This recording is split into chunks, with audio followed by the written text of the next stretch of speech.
Por que estão acobertando o real mandante da execução de Marielle? Os executores confessos de Marielle Franco e Anderson Gomes, seu motorista, acabaram de ser condenados após mais de 6 anos de impunidade e sabotagens das próprias autoridades às investigações. Rony Lessa foi condenado a 78 anos e 9 meses e Elcio de Queiroz, que conduziu o veículo na execução, foi condenado a 59 anos e 8 meses. Os crimes foram duplo homicídio triplamente qualificado por motivo torpe, emboscada e sem defesa à vítima, tentativa de homicídio de Fernanda Chaves, assessora que sobreviveu, e receptação do veículo clonado usado na ação.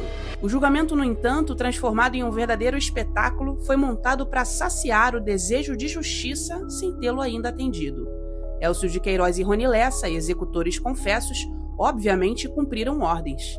Isso eles mesmos relatam e apontam os irmãos Brazão como mandantes. Mas nenhum elemento concreto liga os executores a Brazão. Os supostos encontros, por exemplo, não foram comprovados.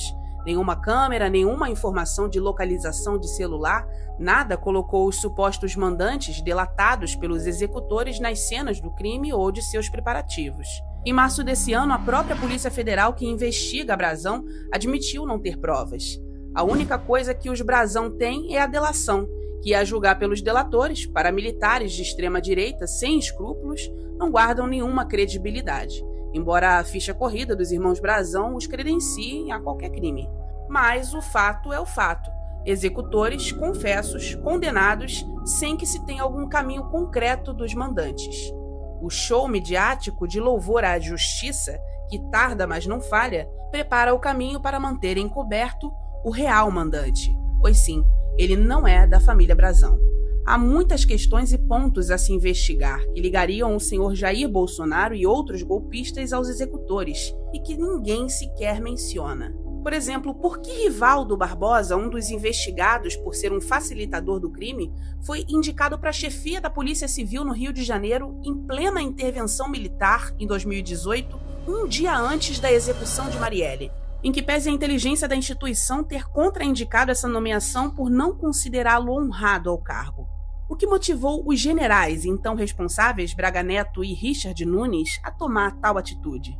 Outra questão é por que, durante a intervenção militar, houve tanta interferência explícita nas investigações, como destruição de provas, sumiço de inquéritos, troca de responsáveis, e os generais interventores não tomaram providências. E tem mais, por que não se investiga a fundo o assassinato de Adriano da Nóbrega, membro do escritório do crime em 2020, durante o governo Bolsonaro, e através de uma estranha operação policial na Bahia denunciada como operação de queima de arquivo pela sua esposa? Por que não esclarecer o motivo da execução de Adriano, ocorrida justamente quando ele passou a ser investigado por envolvimento na morte de Marielle e apontado pelos executores como intermediário do mandante?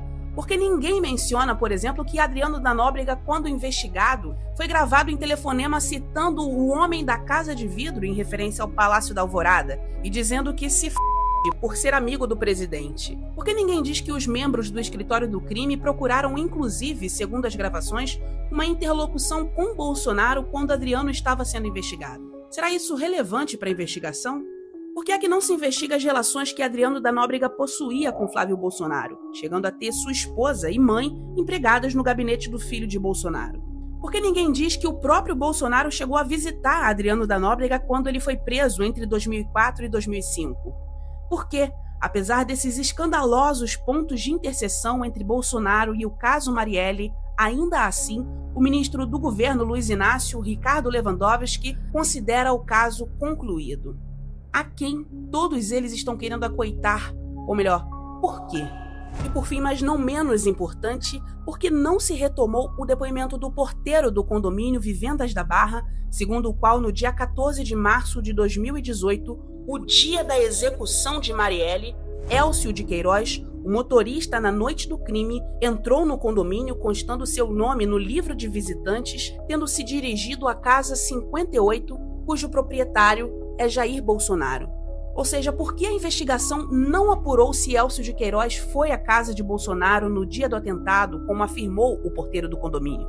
O porteiro, que disse isso em 2019, quando Bolsonaro era presidente, foi pressionado e voltou atrás em suas afirmações. Mas por que as investigações não retornaram a esse depoimento buscando apurar essas informações. O STF julgará o caso do mandante do assassinato de Marielle Anderson. Os únicos acusados são os irmãos Brazão. Está se desenhando a olhos vistos a maior falcatrua jurídica da história recente e, sem dúvidas, o mais escandaloso caso de acobertamento de um assassinato político de uma então vereadora em plena intervenção militar no Rio de Janeiro. Se alguém quer uma prova maior de que não existe justiça para o povo nesse sistema e de que a velha democracia está morta, aqui está a maior de todas.